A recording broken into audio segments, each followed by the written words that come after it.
It's another week of the Pack the Rock podcast. This week it's Indiana hosting Wisconsin. This week it's me, Dylan Traeger, joined by Liv Clements and Noel Fary. And what do we think about this week's matchup? Yeah, so I think going into this week, Indiana has a little bit of life to them now. You have a little bit more confidence, and you've entered the part of your schedule where games are starting to look a little bit more winnable. And that especially is because of their performance at Penn State. I think going into this game against Wisconsin, they know that time is fighting against them. Tom Allen is fighting for his job. I think that this is a pretty big opportunity for a potential win for IU. I think I 100% agree with Noel. I think that IU gave a little bit of life at that Penn State game, which I think everybody was like, oh my God, actually what's going on? But I think IU showed some promise in that Penn State game. And now Wisconsin's coming off a loss against OSU, which I think is a big deal. I think for any team that comes off a loss going to another game, it's hard to get, that rhythm back going. But I think for IU, this is a great matchup for them.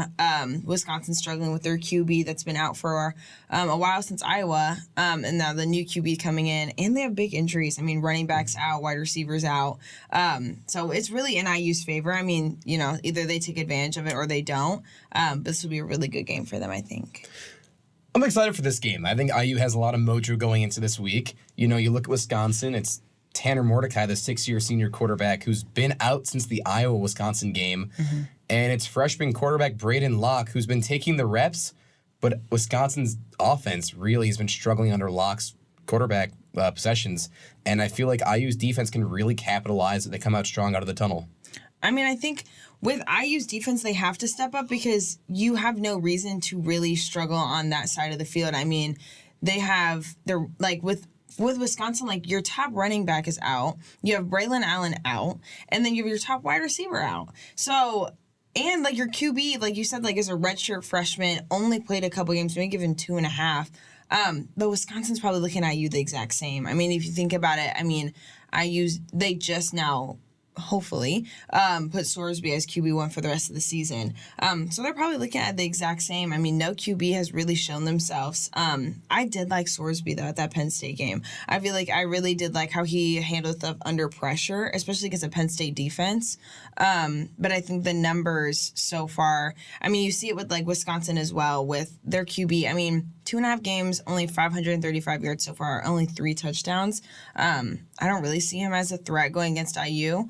But I think also just depends on how IU takes over. I mean, they could totally fumble the bag. We've seen it before. So I think that Indiana now going into this Wisconsin game, there's a few question marks and there's a few things that they need to capitalize on. One of those question marks is Sorsby. He was shaken up a little bit in the Penn State game. Mm-hmm. There were some questions if he was going to come back in for those final drives. He insisted on going back in, and for the most part, he delivered. That final drive, the safety in the back of the end zone, that's not his fault on that play.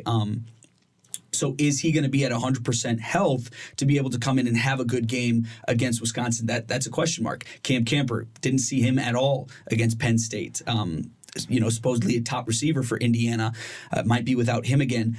But I think the thing that is going to be working in Indiana's favor is time of possession for this game. They struggled so bad against Penn State with time of possession. And it wasn't just because of Penn State's offense. It was because of IU's offense. They were, getting those huge plays, the 90-yard touchdown, the 68-yard touchdown that are great. You put points on the board. Big plays give a lot of life to your offense, but your defense is going right back out after one play, sitting on the bench. They were so tired, and that showed, especially in that second half. Penn State had a mixed rushing attack with multiple backs.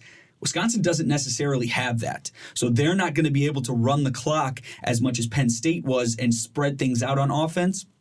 I think Indiana takes advantage of this, inexperienced quarterback, a hurt running back room, and overall switch the script on them and take time of possession and use it in their favor instead in this game. I mean, I will say, too, that with something that I like that IU does is when the other team starts to struggle with penalties and loss of yardage, they take advantage of that. I mean, you see in the Penn State game, Penn State had six struggling moments, and then they lost 60 yards from that, and IU took advantage of that. That's why that game was so close. But I think going into Wisconsin now, they have to learn how to capitalize on moments where they can take advantage and take the game as theirs. You're home now, like you said, you have a lot of injured players. QB is struggling with them, so take advantage of that. But I also think what's hard is I think IU's still relying on their defense to really keep them in the game. I think their offense, they're still trying to figure it out. I mean, you can see, like you said, Cam Camper's not out there. Jalen Lucas wasn't really the star of the show either. Donovan McCulley, though, has really kind of stepped up, which I really like seeing him out there. But I think once IU can finally just get that flow of offense going and match how good their defense meshes together, like with Aaron Casey and with Nick Toomer, then I feel like IU could really win at least 2 of the rest of the games. But I think it's a good game for IU and Wisconsin because Wisconsin's looking for that one game to get them bowl eligible. They're now 5-3, and so they're really looking for it. But I think for IU, they have to win another game because I really do think that the rest of these games are winnable.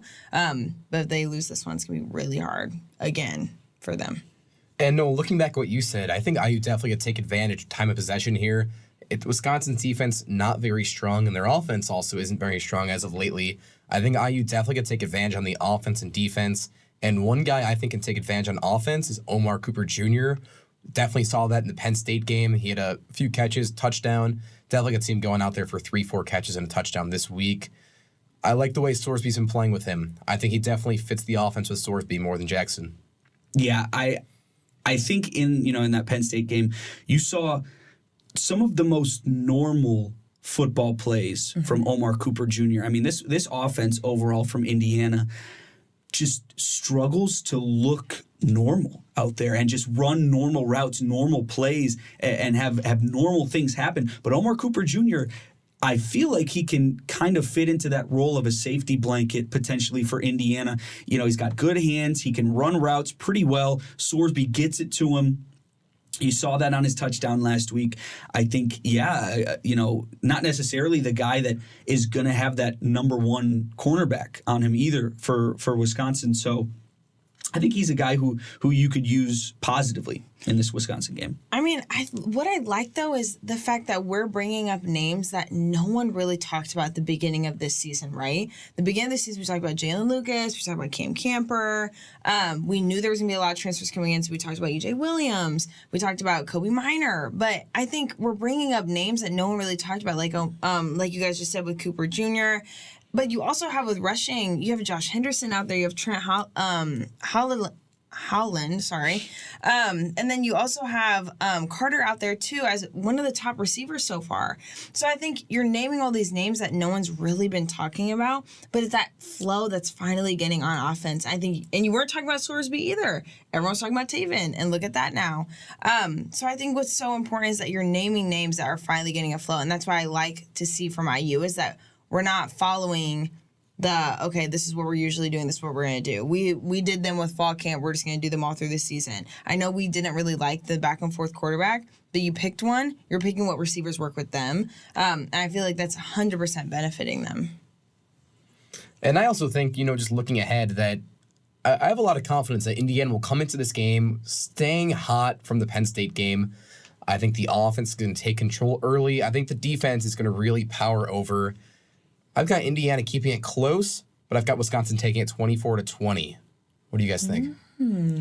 I was not expecting that. Yeah, I think this might be a first for me this season. Are you predicting the Indiana win here? Other than the non-con games earlier against Indiana State and Akron, I think the Hoosiers win it this weekend. They're coming back to Memorial Stadium. I think that they have found some new life as long as Sorsby is healthy, which, who knows? I don't like to speculate. But I think Indiana can really take advantage of Braden Locke's inexperience. They have a defense that can be really disrupting. I mean, they created a lot of pressure for Aller this past weekend, caused him to throw his first pick of the season. I think they're going to rock him, and I think they're going to shut down this Wisconsin offense. I think Indiana takes this one 17-13 overall. Now, it might be a little bit higher scoring than that, but I do think Indiana will win this game. Okay, I'm going to go ahead and hop on the winning train with Noel, even though we have Dylan over here. But I actually think this is going to be such a winnable game for IU. I think that Penn State game really did give them life. I don't want to base it off just one game and one performance. But I really feel like this is kind of handing them a win. I mean, don't go into it overconfident, right? But you're at home. QB position is weird over there. Their offense is clearly just breaking down. I think go out there and, like you said, just do some normal football. I think let Nicholas Toomer go out there and get some sacks. Let Josh Henderson go out there and get 12 carries again. I think do what you're doing. I think Soares will be the same. I think E.J. Williams, we saw a little flash of him last game, which is really exciting to see him get back out there. Omar Cooper Jr., Donovan McCulley, I think Carter. I think let all those players continue what they're doing. Aaron Casey, Lewis Moore. I think it all could be great. I'm going to go ahead and say IU is going to win. I think it's also going to be a very close game and low-scoring game. I'm going to go ahead and say 17-10. Which is interesting. But I think it'll be a low-scoring game. I don't think either team's really scored that much anyway. But I do see IU taking the win at home because then they go away, which is going to be hard because they play Illinois, and then they go home, and then they end away. But I think this is going to be a really good game for them. Hopefully give them a little pep in their step against the rest of these games. I think another thing to look at for this game, the reason, you look at their previous game against Penn State, IU put up a decent amount of points, but you almost have to take out the big plays from the equation. Now, it's great, and they had 2 of them in that game, but you're not always going to be able to have a completely blown coverage situation like the McCulley touchdown. You're not always going to have, a fingertip catch that leads you to have a little bit extra momentum on your side for Carter down the sideline for 90 yards. But that was not the only time that IU scored. I think that the drive that led to the Omar Cooper Jr. touchdown was a really, really competent drive. They looked like a well-oiled machine out there. They mixed in the rushing with multiple backs. If you can just have 1 or 2 good drives in a game against Wisconsin where you're most likely going to rely on your defense, I think you can win the game. I just think there was really good, they cleaned it up out there. I feel like there was stuff that you noticed, okay, they clearly, either in practice or watched film, there was, a good moment of, okay, that doesn't really look like the IU team we've been seeing all season. I mean, I loved how Sorsby even, you saw that pressure coming in the pocket, right? You saw him start to have that moment of maybe flashbacks to last game. Instead of doing that, he ran, and he actually did some pretty good job on his feet. I think, we talked about, stop running across the field, run down the field, and he did. So I feel like they're cleaning stuff up, and that's what I really like to see with IU. So I wouldn't rule out the win for IU. I think it's very feasible. I think either team can pull it off, but kind of looking ahead at Indiana's last few games, Illinois, Michigan State, and Purdue, toss Wisconsin in there, I would be utterly shocked if Indiana can't pull 2 of those 4 games away. I would be utterly shocked. I hate to rip on Wisconsin, but I think at the state they're in right now, I'd toss them in at the bottom of the Big Ten, and I'd say Illinois, Michigan State, Purdue, Indiana, they're the 4 worst teams in the Big Ten. It's anyone's game in all of those, but I really do think Indiana can pull 2 of 4 away. And if they don't, I would really call the season a complete disappointment. Because I don't think the expectations were there going into the season, but you got to get 2 wins in the Big Ten. You do, but I think what's making it hard is, for example, Wisconsin, I wouldn't put them at the bottom only because they're only 1 game away from being bowl eligible. And that's a huge deal. I think that's everyone's goal. But I think when you look at, you're right. When you look at Illinois and Purdue, they're both only winning, the same amount as IU. They've both only won 2 or 3 games. So IU's really hitting the bottom of the barrel when it comes to the rest of their games. All even playing field. Michigan State's not that good. Purdue, not that good. Illinois, not good. So I think, like you said, IU has no reason to not win at least 2 more games. But how cool would it be though if they won all 4 and got bowl eligible? All right, let's not get carried away here. Can I get excited and say, you never know what could happen? I would tell you this: if you don't get excited, you won't be disappointed when it fills you. I'll leave it at that. IU. The thing is, they haven't disappointed me really. I wasn't expecting they haven't won a conference game. Okay. That is disappointing. But I wasn't expecting them to be this insane threat in the Big Ten. But I think going into the rest of this game, the way their schedule panned out, they left the remaining games as their easiest games. So, that made it hard to even win any conference games when your first game's OSU. I mean, for anyone, that's going to be hard. And so I think that if those games are at the end, the Michigan State, Illinois, Purdue, if they were at the beginning of the season, IU wouldn't be 2-6. I kind of do have to agree with you there. I think one thing that will be working against IU, though, is I think Michigan State is a winnable game for IU down the stretch. Now, the problem is that's November 18th. It is going to be freezing here in Bloomington. Noel's thinking about the weather. Yeah, no, It's going to be Michigan empty State, as well. That's Thanksgiving break. Yes. It's going to be empty. It'll basically be the same environment as an away game. And Michigan State has already been playing in colder weather than IU. Even this weekend against Wisconsin, it's cold here in Bloomington right now. It's not going to be that cold on Saturday. I'm pretty sure it's going to be in the 60s. Yeah, so this team has yet to really had to face that challenge yet. It was almost warm in Penn State last weekend. So I think against Michigan State, a team that, every year faces a lot more cold weather games than a lot of other teams in the country, they're going to be ready for that game a little bit more than IU. So we'll see if that makes a factor. But I do think Michigan State is a winnable game. But it all kind of, I think it does start with this game against Wisconsin because you have to turn that spark from Penn State into a fire. That was kind of sick. That was so I just good. couldn't put that off the top of my head. Really good. Okay, so going off, I don't know how I even come off that. I mean, I feel like we should end it there. But I will say you're right, no, do something with that Penn State game. Yes, you lost, and it was a hard loss. Coach Allen did say that was probably the hardest loss they took because you feel like it's right there. But do something with it. I mean, go into this next game. They scored more points on Penn State than OSU did. So take that and move that momentum into these next remaining games. You're at the last stretch. Like you said, Tom Allen's really fighting for that coaching position right now. It's going to be really hard for him to fight for if they don't win another game. I also think do it for the transfers that literally left their schools to come here, but probably only have one more year eligibility, right? So I think every game matters. Just because they're 2-6, it does not mean that the rest of these games don't matter. Purdue is going to be such a fun game, no matter what. It's a rivalry. So I think that would be such a good win for them if they could take it home for the Hoosiers. But I mean, at this point, I think every game's going to be a winnable game. I'm going to be a Hoosier and say that they could win and get bowl eligible. Wow. So how many games do you have Indiana winning in those last 3? Well, they'd have to be, to get bowl eligible, they'd have to win the remaining 4. You got the money out. You think they're going to win all 4? Okay, guys. Don't word it like that. Let's just, Well, I just want to hear your quote. You should speak it into existence. I think IU could get bowl eligible and win the remaining 4 if they're on their P's and Q's and Sorsby continues to step up. Offense is strong. Defense stays the same. No one gets hurt. And they have no problems or penalties. So you're saying everything has to work perfectly, like clockwork, it has P's to be, and Q's. Yes, it has to be the best 4 games they've ever played of their lives. And it's just, that's what I have. So, yep, we can end it there.